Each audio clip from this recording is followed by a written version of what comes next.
Bienvenue dans cette nouvelle édition de l'Africa Tonight. Au sommaire, situation politique toujours tendue au Burundi.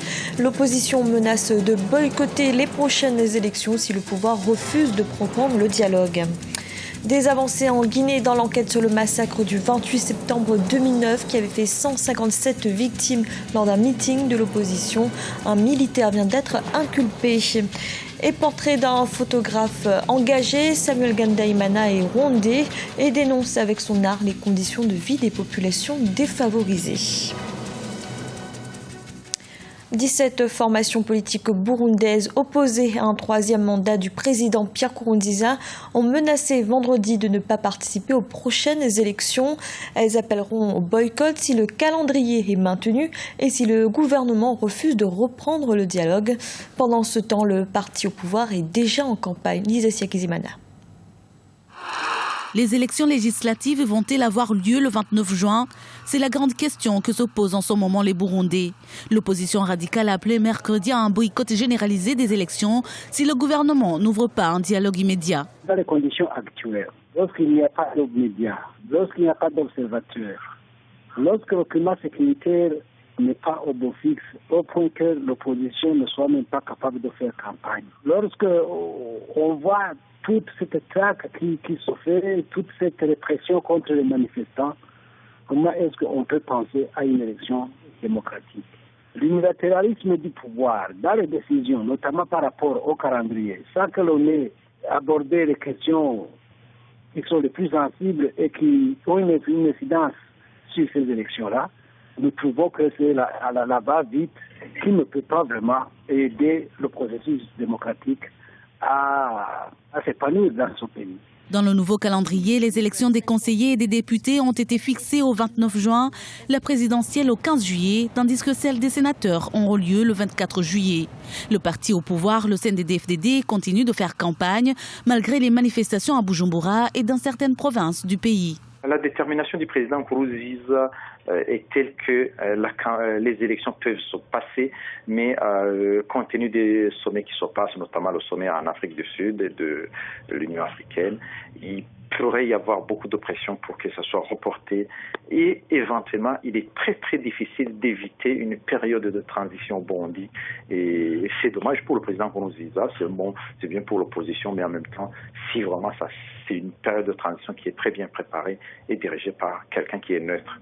Alors que le gouvernement confirme que tout est réuni pour une élection paisible et transparente, la communauté internationale reste préoccupée par la situation au Burundi. La crise politique burundaise figure en effet à l'ordre du jour des travaux du sommet de l'Union africaine qui se tient depuis le 11 juin à Johannesburg, en Afrique du Sud. En Guinée, l'enquête sur le massacre de 157 personnes le 28 septembre 2009 avance. Un militaire a été inculpé. Pour rappel, le drame s'était produit dans un stade de Conakry pendant un meeting de l'opposition. S'en étaient suivis des crimes commis dans plusieurs camps militaires de la capitale, Ibrahim Ndiaye.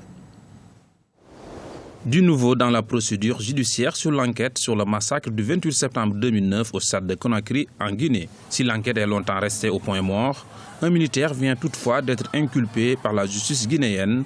Les parents des victimes dénoncent la lenteur des procédures tout en saluant aujourd'hui ce pas important vers la lumière des faits. Je ne peux pas tellement expliquer parce que nous sommes en tout cas en train de travailler avec les partenaires qui nous accompagnent sérieusement par rapport à l'avancement du dossier. Donc, on peut dire qu'il y a une avancée parce qu'il y a eu des inculpations. Actuellement, on a 13 inculpations qui sont vraiment reconnues. Donc, pour cela, nous disons qu'il y a une avancée et nous voulons que ça aille vers maintenant le procès parce que suivant c'est trop. Donc, on espère qu'avec l'appui de la CPI, puis de tous nos partenaires, je suis sûr que ça pourra aller. Et d'ici 2016, nous espérons en tout cas aller au procès. Le général Moussa Dadi Camara, qui vit actuellement au Burkina Faso, a été entendu sur commission rogatoire guinéenne en tant que témoin. Mais pour maître Amulu Reti, ancien avocat auprès du tribunal pénal international pour le Rwanda, une procédure judiciaire de cette ampleur peut parfois prendre du temps. Le délai, pour moi, n'est pas raisonnable pour des affaires qui auraient dû normalement être traitées en flagrance. Et là, je comprends effectivement le souci des victimes, d'autant plus que l'affaire renaît à l'aune des échéances politiques. Mais je dois aussi préciser aux victimes que comparé à d'autres affaires de même niveau, l'on peut considérer effectivement que ce délai est raisonnable selon ce que la loi prévoit comme étant éventuellement le délai de prescription de l'action publique. Donc l'action publique ne peut pas s'éteindre avant 20 ans, 25 ans ou 30 ans selon les législations. Donc comparé à 7 ans, nous sommes en plein dans ce que la Constitution, ou du moins les lois pénales, considèrent effectivement comme étant un délai raisonnable. 3 nouvelles personnes ont été inculpées, dont le numéro 2 de la junte en 2009, Mamadouba Toto Kamara, et 4 autres personnes ont été entendues comme témoins ces derniers mois. Rappelons que 157 personnes ont été tuées ce 28 septembre 2009 au stade de Conakry lors d'une réunion de l'opposition. Au Ghana, une commémoration avait lieu mercredi en hommage aux victimes des inondations et de l'explosion de la station-service survenue le 3 juin dernier. À cette occasion, le président ghanéen John Dramani Mahama a appelé à l'unité nationale et promis des mesures d'urgence pour les rescapés et les déplacés. Lisa Siakizimana. L'heure était au recueillement et aux prières mercredi 10 juin à Accra au Ghana. C'était lors de la commémoration des victimes emportées par les inondations et l'incendie survenu le 3 juin 2015. Le président ghanéen John Dramani Mahama a tenu à se joindre aux familles éprouvées.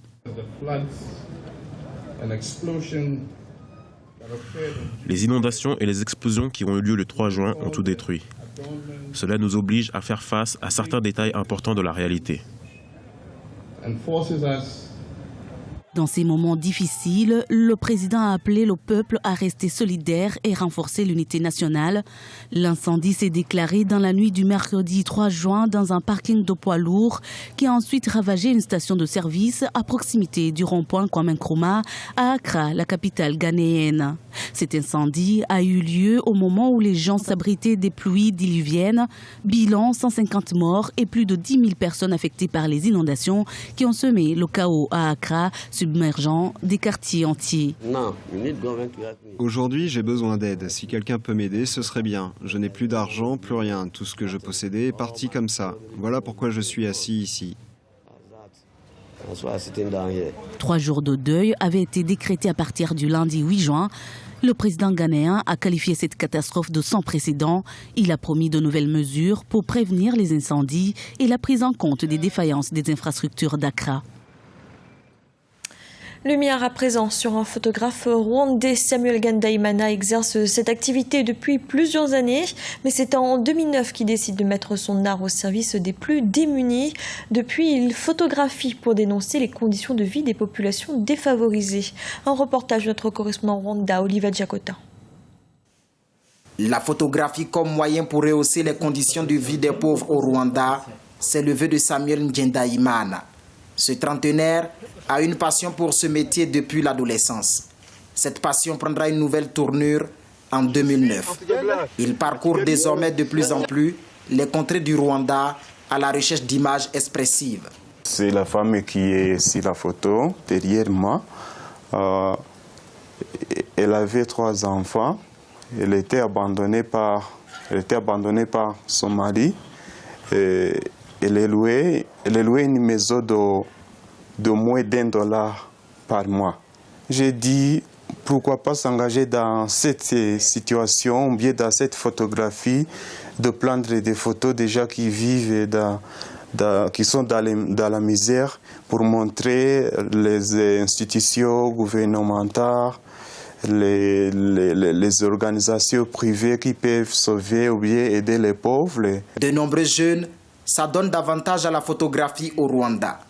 Très peu sont des professionnels. Après avoir évolué quelques années comme amateur, Samuel a pu se faire former en Afrique du Sud en 2012. Mais il reste confronté à un réel défi. Juste quand tu travailles sans toutefois avoir beaucoup d'argent ou bien des matériaux qui sont très professionnels, ça te dérange. Samuel Ngendaimana a été élu en 2013 meilleur photographe du Rwanda. Il a même créé un site internet pour donner plus de visibilité à son travail. Le Rwanda ne dispose pas pour le moment d'écoles spécialisées dans la formation des photographes. C'était le journal de la rédaction. Merci de l'avoir suivi. Retrouvez dans un instant une nouvelle édition de l'information.